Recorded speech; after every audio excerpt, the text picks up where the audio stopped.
Hey everybody, it's Dave from Clean Pro Supply. Today we're going to talk about various stair tools, everything from a very small tool up to a much larger tool, not quite a carpet wand, but pretty close. What we have here for this video are mostly Westpak tools, and then we also have a PMF swivel tool here. So starting out, I'll actually talk about the one I don't recommend for stairs, but it does work in a pinch. So if you're tight on a budget and you just want to have one tool for both upholstery and stairs, and then you want to have a separate tool for your carpet, you can certainly do that.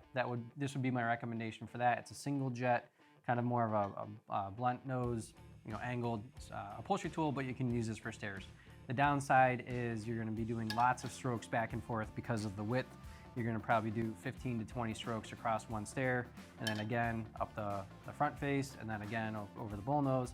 So will it work? Yes. Do I recommend this for stairs? No, but it is an option. The next size up, and you'll notice all of these other tools have two jets. That one had one jet. When you have two jets on your stair tool, that's going to give you better consistency across the width of your tool as far as flushing and extraction. Whereas one jet spring in the middle, you're going to have more flow in the middle, and it'll fade out along the sides. So having two jets keeps it much more consistent across the width of your tool. So all these tools do have two jets, and then this one's a 6-inch head for your vacuum width, and then your standard 1.5-inch tube, and then everything else, of course, is pretty standard with a regular valve and quick connect here. This is a very basic tool, smaller size, a little bit more budget friendly. So if you want to have a separate tool that's still on the cheaper side of things versus just an upholstery tool, this would be a good stair tool for that. I also do recommend having at least one smaller tool anyway, because if you get into a tight spot, even if you have one of these bigger ones for the rest of your stairs, maybe when you get down towards the bottom and it's really tight and you can't get this tool into there, it's good to have something small to finish off maybe your last step or last two steps if you're up against a wall. So that's still nice to have anyway. Then we're gonna move actually over to this side here. This is also a 6-inch head, 2 spray jets. Everything else is pretty much the same, but you'll notice this tube is a little bit longer and it has a handle. The benefit of having this handle gives you a little bit more control with two hands versus just one hand on this one and then trying to grab it, wherever. You get a little bit more control this way. You can do the tops of the stairs, the risers, the bullnose, and it's a nice, small, compact tool, but it gives you a little bit more control with a handle. And then stepping up, we have a similar one. The difference here is that this is going to be more efficient, more productive, and I believe this is a 10-inch width for your vacuum port. Still has 2 spray jets underneath here. Same thing, handle, a little bit longer tube here. You have good control, but it's going to be a little bit more productive than your smaller one there. Swinging over to this guy, it's a little bit longer. The nice thing about having the longer tools is it's less strain on your back because you're not leaning over as much. You can use more with your legs and stay more upright. And this S-curve of the tool is a little bit more ergonomic as well, so you don't have that lower back pain while you're doing stairs. This also has the 10-inch width, has 2 jets underneath there, standard trigger valve. Everything else is the same, but having this longer S-curve tube is better for your back. And then we're gonna flip over to this one.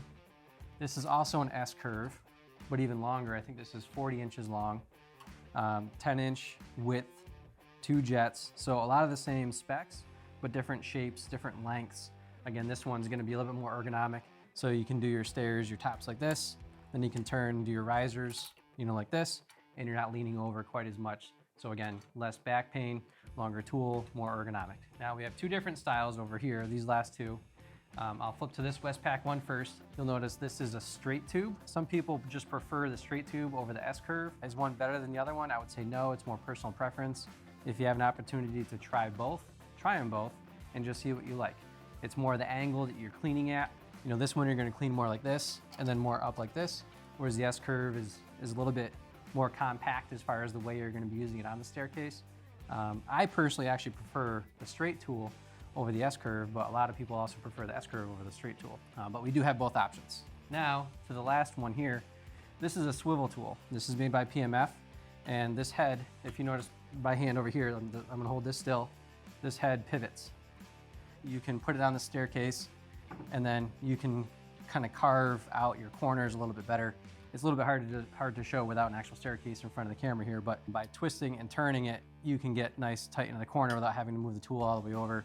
And it's just more functional. It's easier to get into those triangle steps, like if you get to a landing and that landing, it's a square, but it's split into like a triangle is one step higher than the next one down. All you carpet cleaners know what I'm talking about. The swivel tool will get into those corners nicely. This also has 2 jets, and it also has a glide built into it. We do have a version without a glide, but this is just an added bonus. With a glide, it's a nice feature to have. And if you need to clean this out, there is a little quick connect here, and then you can clean this out, pull this out, grease that up, put this back together, and you're ready to go.